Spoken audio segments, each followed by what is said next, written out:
বিশ্ববিদ্যালয় প্রশাসন যে ভূমিকা রেখেছে এবং তারা কোনো ছাত্র সংগঠনের সাথে আলোচনা না করে তারা ইচ্ছা মতো তার সেই মবের সামনে গিয়ে বললেন হলগুলোতে রাজনীতি থাকবে না। প্রথমত আমরা যদি বলি যে একটা গণতান্ত্রিক পরিবেশ যদি আমরা নির্মাণ করতে চাই তাহলে সেটার জন্য সকল ছাত্র সংগঠনের একটা মতামত গ্রহণ করা প্রয়োজন এবং সেটার জন্য ঢাকা বিশ্ববিদ্যালয়, আপনারা জানেন যে স্বৈরাচার বিরোধী যে আন্দোলন 90-এর, তার মধ্য দিয়ে ঢাকা বিশ্ববিদ্যালয়ে পরিবেশ পরিষদ গড়ে উঠেছিল। সেই পরিবেশ পরিষদে স্পষ্টত লেখা ছিল যে এই ঢাকা বিশ্ববিদ্যালয়ে সকল ধরনের যে সাম্প্রদায়িক যুদ্ধাপরাধী যে শক্তি এবং এই যে স্বৈরাচারী যে ছাত্র সংগঠন ছিল ছাত্র সমাজ, তাদের ব্যতীত এখানে ক্রিয়াশীল ছাত্র সংগঠনগুলো তারা কাজ করবে। আজকে আমরা 5 আগস্টের পর থেকে প্রশাসনকে বারবার দেখেছি যে 71-এর যে গণহত্যাকারী যে সংগঠন জামায়াতে ইসলাম, তার যে ছাত্র সংগঠন ইসলামী ছাত্র শিবির, সেই ছাত্র শিবিরকে নানানভাবে এই ক্যাম্পাসে প্রতিষ্ঠিত করার জন্য, এই ক্যাম্পাসে তাদের কাজকে করার জন্য প্রশাসন নানানভাবে তাদেরকে সহযোগিতা করেছে, তাদেরকে স্পেস দিয়েছে, যা আমাদের মুক্তিযুদ্ধের সাথে সম্পূর্ণ সাংঘর্ষিক, এই ঢাকা বিশ্ববিদ্যালয় গড়ে ওঠার সাথে সম্পূর্ণ সাংঘর্ষিক, এই ঢাকা বিশ্ববিদ্যালয়ের যে ইতিহাস, যে ঐতিহ্য, যে মুক্তিযুদ্ধে তার যে ভূমিকা, সেটার সাথে সাংঘর্ষিক। ফলে আজকে আমরা প্রশাসনকে বলেছি যে আমরা বারবার একটা গণতান্ত্রিক পরিবেশ চেয়েছিলাম, সেই গণতান্ত্রিক পরিবেশ কি একটা গণহত্যাকারী সংগঠনকে সাথে নিয়ে কখনোই সম্ভব?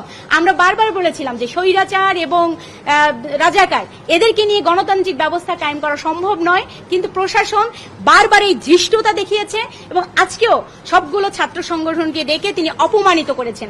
আমরা সেটার প্রতিবাদেই আজকে বাংলাদেশ ছাত্র ইউনিয়ন, আমার সংগঠন সমাজতান্ত্রিক ছাত্র ফ্রন্ট এবং বিসিএল, বাংলাদেশ ছাত্রলীগ বিসিএল, আমরা ওয়াকআউট করে বেরিয়ে এসেছি। তারা তাদের আলোচনা করবে, অন্যান্য ছাত্র সংগঠন আছে তাদের আলোচনা করবে, কিন্তু প্রশাসনের যে বক্তব্য, সেই বক্তব্যকে আমরা ঘৃণাভরে প্রত্যাখ্যান করছি। তিনি বলছেন পরিবর্তিত পরিস্থিতিতে এইরকম গণহত্যাকারী একটি সংগঠনকেও নাকি প্রয়োজন।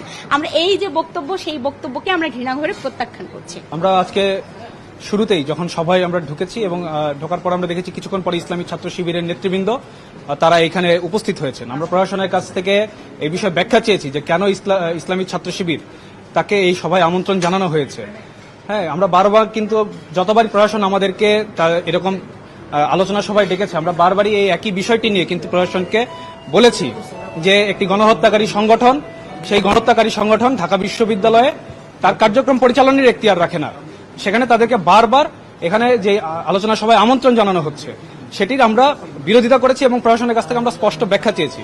এবং আমাদের যে উপাচার্য তিনি যে আজকে ব্যাখ্যাটি দিয়েছেন, এটি অত্যন্ত ন্যাক্কারজনক একটি ব্যাখ্যা এবং সেই ব্যাখ্যা এবং একটি ঢাকা বিশ্ববিদ্যালয়ের যে মান মর্যাদা, ঢাকা বিশ্ববিদ্যালয় মুক্তিযুদ্ধে ঢাকা বিশ্ববিদ্যালয়ের যে অবদান, সেই অবদানের সাথে সরাসরি সাংঘর্ষিক।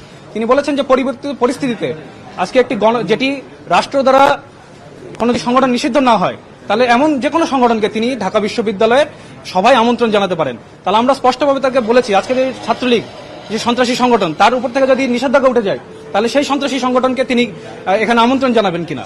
তার যে বক্তব্যের যে ধারা, সেই ধারায় মনে হয়েছে তিনি ছাত্রলীগকে নিয়ে এসেও এখানে একটি ইনক্লুসিভিটির যে আলাপ আমরা দেখছি, সেই ইনক্লুসিভিটির আলাপ তিনি করতে চান এবং অপরাপর ছাত্র সংগঠনের মতামতকে তোয়াক্কা না করে বিশ্ববিদ্যালয় প্রশাসনের যে ছাত্র সংগঠনগুলোর সাথে যে চুক্তি তৈরি হয়েছিল সেই 90-এর দশকে পরিবেশ পরিষদের মাধ্যমে, সেটিকে বুড়ো আঙ্গুল দেখিয়ে তিনি সভা চালিয়ে যাওয়ার সিদ্ধান্ত নিয়েছেন এবং সেই সিদ্ধান্তের প্রতিবাদ জানিয়ে আজকে এবং তিনি বলেছেন যে গত পরশুদিন তিনি যে ঘোষণা দিয়েছেন যে হলগুলোতে, আবাসিক হলগুলোতে যে ছাত্র রাজনীতি বন্ধের যে সিদ্ধান্ত, সেটিকে আমরা ঘৃণাভরে প্রত্যাখ্যান করে আজকে আমরা সভা থেকে বেরিয়ে এসেছি। আপনারা জানেন যে 80-র দশকেও এরশাদ বিরোধী যে আন্দোলন হয়েছিল, স্বৈরাচার পতন আন্দোলন, সেখানেও ছাত্র সংগঠনগুলো যে তাদের পরিবেশ পরিষদে করেছিলেন, সেখানেও আমরা দেখেছি যে ছাত্র শিবিরকে বাদ দেওয়া হয়েছিল, কারণ তারা এই বাংলাদেশের জন্মের সাথে বিশ্বাসঘাতকতা করেছে, গণহত্যার সাথে তারা জড়িত। ফলে আমরা এই নতুন নয় যে আওয়ামী লীগের সময়ই শিবিরকে বাদ দেওয়া হয়েছিল পরিবেশ পরিষদ থেকে বা ইউনিভার্সিটির মিটিংগুলো থেকে, এটি স্বাধীনতার পর থেকেই তারা বাদ গিয়েছে তাদের গণহত্যায় জড়িত থাকবার কারণে। কিন্তু আমরা লক্ষ্য করেছি কেবলমাত্র এই ফ্যাসিবাদী আওয়ামী লীগ, তারপর আপনার এই ছাত্রলীগের গুন্ডা বাহিনী যখন দেশ থেকে বিদায় নিয়েছে, তারপরে এই প্রশাসন ছাত্র শিবিরকে তাদের জায়গা করে দিয়েছে। ছাত্রলীগের জায়গায় তো ছাত্র শিবিরকে পুনর্বাসন করবার কোনো সুযোগ নেই। আমরা সেই কথাটি বলেই ওয়াকআউট করে বের হয়ে এসেছি।